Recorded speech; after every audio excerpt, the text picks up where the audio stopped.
ഭയങ്കര ബുദ്ധിമുട്ടായിരുന്നു. എനിക്ക് ഓക്സിജനൊക്കെ തന്ന് വേദന വരാനായിട്ട് കുറെ ടാബ്ലറ്റ്. ഹലോ ഗായ്സ്, അപ്പോൾ ആണെങ്കിൽ ഒത്തിരി പേര് മെസ്സേജ് അയച്ച് ചോദിച്ചിട്ടുണ്ടായിരുന്നു ചേച്ചിയുടെ നോർമൽ ഡെലിവറി ആണോ അതോ സിസേറിയൻ ആയിരുന്നോ എന്ന്. എൻ്റെ നോർമൽ ഡെലിവറി ആയിരുന്നു. ഫസ്റ്റ് നോർമൽ ആയിരുന്നു, സെക്കൻഡ് നോർമൽ ആയിരുന്നു. പക്ഷെ സെക്കൻഡ് കുറച്ച് കോംപ്ലിക്കേഷനും കാര്യങ്ങളൊക്കെ ഉണ്ടായിരുന്നു. ഫസ്റ്റ് ആണെങ്കിൽ എനിക്ക് ഡേറ്റ് ജൂലൈ 6 തന്നത്, പക്ഷെ എനിക്ക് ജൂൺ 17 അഡ്മിറ്റ് ആകേണ്ടതെന്ന്. അതായത് എനിക്ക് ജൂൺ 17 കുറച്ച് ബ്ലീഡിങ്ങും കാര്യമൊക്കെ ഉണ്ടായിരുന്നു. അങ്ങനെ ചെന്നപ്പോൾ ഹോസ്പിറ്റലിൽ ചെന്നപ്പോൾ യൂട്രസ് എന്തോ കുടലും ഒക്കെ ഇറങ്ങി പുറത്തോട്ട് നിൽക്കുന്നെന്ന് ഡോക്ടർ പറഞ്ഞു. കുറച്ച് സീരിയസ് ഒക്കെ ആയിരുന്നു.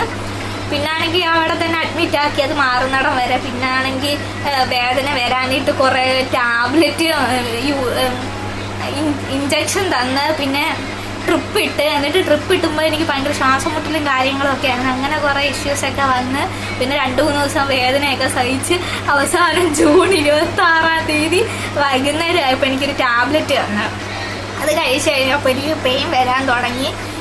പിന്നെ പെയിൻ വരാൻ തുടങ്ങി. പിന്നെ അങ്ങനെ ചെന്ന് വേദന കൊണ്ട് സഹിക്കാൻ വയ്യാതെ ലേബർ റൂമിലോട്ട് കയറിയപ്പോൾ തന്നെ ഭയങ്കര വിളിയും വടയുമായി. അങ്ങനെ ലേബർ റൂമിൽ ചെന്നപ്പോൾ ഭയങ്കര വേദന കൊണ്ട് സഹിക്കാൻ വയ്യ. അവർ പെട്ടെന്ന് തന്നെ ലേബർ റൂമിലോട്ട് കയറ്റിയപ്പോൾ എനിക്കാണെങ്കിൽ പെട്ടെന്ന് കണ്ണൊക്കെ അങ്ങ് വാങ്ങി ഒരുമാതിരി വയ്യാതെ തളർന്ന അവസ്ഥയിലായിരുന്നു. അതിന് 2 ദിവസം നമുക്ക് ഫുഡൊന്നും കഴിച്ചില്ലായിരുന്നു. അവരാണെങ്കിൽ എനിമയൊക്കെ തന്നു കഴിയുമ്പോൾ നമുക്ക് പിന്നെ ഫുഡൊന്നും കഴിക്കാൻ പറ്റത്തില്ലല്ലോ. ഗവൺമെൻറ് ആശുപത്രിയിൽ അങ്ങനെയൊക്കെ അല്ലേ.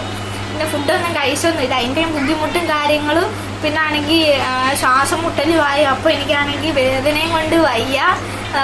ഭയങ്കര ബുദ്ധിമുട്ടായിരുന്നു. എനിക്ക് ഓക്സിജനൊക്കെ തന്നവർ. അപ്പം ഡോക്ടർ തന്നെ എല്ലാവരോടും പുറത്ത് നിന്ന് നമ്മുടെ ചേട്ടനോടും അമ്മയോടും ഒക്കെ പറഞ്ഞ് ഇത് കണക്ക് ഞാനൊരു ഡെലിവറി എടുത്തിട്ടില്ല, കൊച്ചിന് അങ്ങനത്തെ ഇതൊക്കെ ആയിരുന്നു, ഇച്ചിരി സീരിയസ് ഒക്കെ ആയിരുന്നു.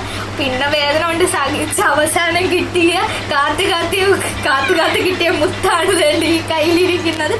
ആ കൊച്ചാണ്. അങ്ങനെ ഒത്തിരി വേദന സഹിച്ച് കിട്ടിയതാണ്. അങ്ങനെ കിട്ടി. എനിക്ക് എൻ്റെ സ്വത്തുമണിയാണിത്. ആ വേദന കണ്ടപ്പോൾ ഞാൻ ഡോക്ടർമാരോട് നേഴ്സുമാരോട് പറഞ്ഞു എനിക്ക് നോർമൽ ഡെലിവറി ആയിട്ട് എനിക്ക് സിസേറിയൻ മതി, എന്നെ അത് കയറി കുറച്ചെങ്കിലും എടുക്കാനെങ്കിൽ ഞാൻ അപ്പോഴത്തെ സിറ്റുവേഷനിൽ പറഞ്ഞു.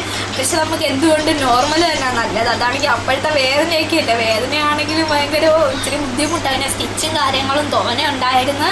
അതിൻ്റെ ഒരു ബുദ്ധിമുട്ട് ഇപ്പോഴും ഉണ്ട്. നടക്കാനായിട്ടാണെങ്കിലും ഇരിക്കുമ്പോഴാണെങ്കിലും ഒക്കെ ഭയങ്കര ബുദ്ധിമുട്ടാണ്. പക്ഷേ എന്തുകൊണ്ട് നോർമൽ ഡെലിവറി ആണ് നല്ലത് ഞാൻ നോക്കിയിട്ട് വേദന ഉണ്ടെങ്കിലും. അപ്പോൾ ഇത്രയൊക്കെയുള്ള ഗൈസ് എന്നോട് ചോദിച്ചവർക്കായി ഞാൻ എൻ്റെ അറിവ് പറഞ്ഞു തന്നിരിക്കുന്നു. അപ്പോൾ ഓക്കെ, എൻ്റെ വീഡിയോ ആദ്യമായിട്ട് കാണുന്നവരാണെങ്കിൽ എൻ്റെ ചാനലൊന്ന് സബ്സ്ക്രൈബ് ചെയ്ത് എൻ്റെ വീഡിയോയ്ക്ക് ലൈക്കും കമൻറ്റും ഒക്കെ ഇട്ട് ഷെയർ ചെയ്യുക. Okay, by.